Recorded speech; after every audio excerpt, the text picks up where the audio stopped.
I am loving me some summer weather. It is hot out and I am happy. And because George isn't the only one that likes it spicy, I want something that's going to make me spit hot fire.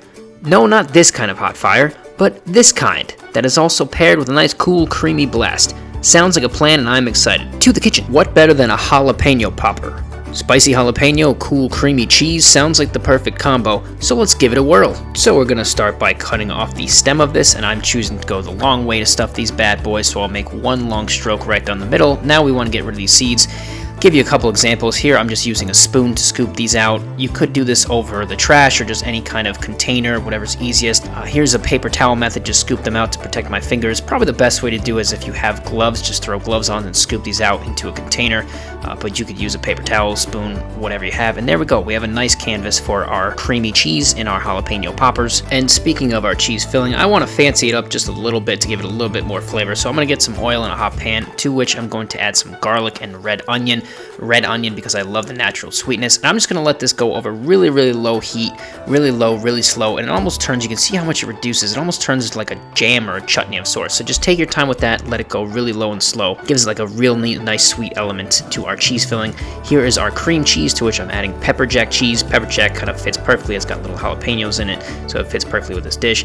Here's the aforementioned chutney mixture of sorts that has cooled down in the fridge. We're going to add that into it just to give more flavor here. Also, I like to throw in some fresh herbs. You can use whatever you have. I have basil on hand, but chives, parsley, anything kind of fresh just to lighten it up. Mix it up really well, and let's give it a taste for seasoning. This is mighty fine, but it's going to need a lot of fresh cracked black pepper and a pinch of salt. We'll mix that in and then put it to the side while we grab our peppers.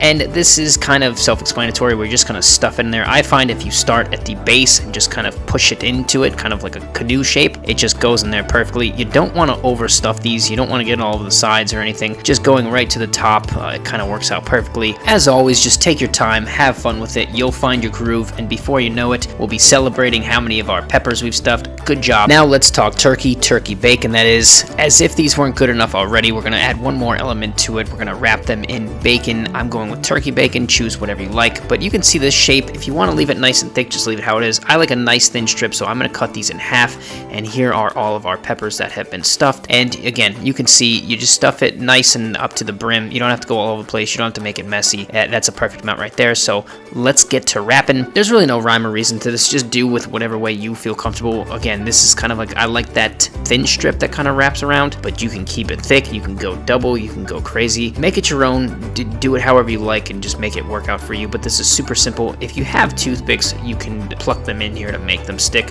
For me, I didn't need them. I didn't have them, so it worked out perfectly anyways. And you just want to make sure that you kind of do them seam side down like this and put them on a hot pan, and it'll kind of sear them into it, and you don't really need toothpicks. As mentioned, this is a hot pan that I let kind of just heat up in a 400-degree oven for a few minutes to get nice and hot.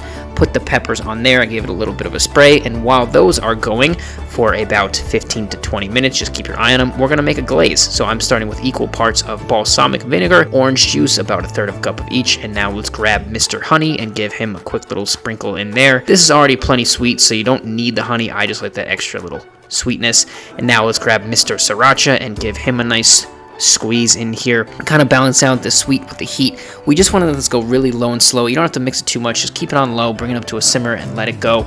It's going to take a while to reduce at first, but then it's going to reduce very, very quickly. So don't walk away too long. It's going to look like this is never going to reduce, but then it gets down to a syrup very quick, and it can very easily over reduce. So let it go low and keep your eye on it. Don't walk away too long. You kind of want to let this coat the back of your spoon, and it's a very nice thick glaze that we're just going to drip over top. It's not even like a dip. We're just going to kind of just drizzle it over top. The heat is there. I just want a little bit more smokiness, so I'm going to throw in some chili powder here and give that a mix, and our glaze is done.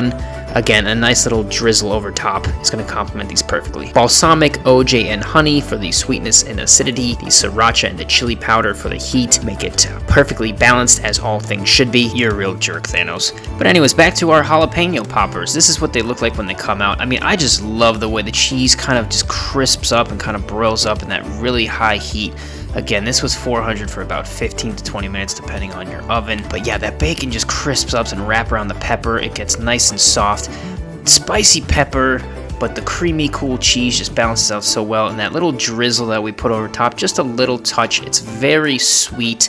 but it's also got some nice heat. So we just have balance all over the place. It's kind of a yin and yang going throughout this entire dish. Again, customize it your way. I like this thin bite of bacon because it really helps the cheese crisp up, but make it your way to kind of work for you. But with each bite, I'm getting the cool creaminess of the cheese, so rich and creamy, the spiciness of the pepper. Again, jalapenos aren't that spicy, so if you don't like, I mean, if they're too spicy for you, you could go with like a bell pepper and stuff it, or any kind of, you know, less spicy pepper. But these are the perfect balance. It balances out so perfectly. If you can't tell, I'm getting $1 for each time I say the word balance. Awesome dish. It's the perfect bite. It has a little bit of everything. If you're digging my flavor, why not check out another one of my videos for more fun? And if you're really liking it, why not put a ring on it? Well, I'll settle for a subscribe. Stay spicy, my friends.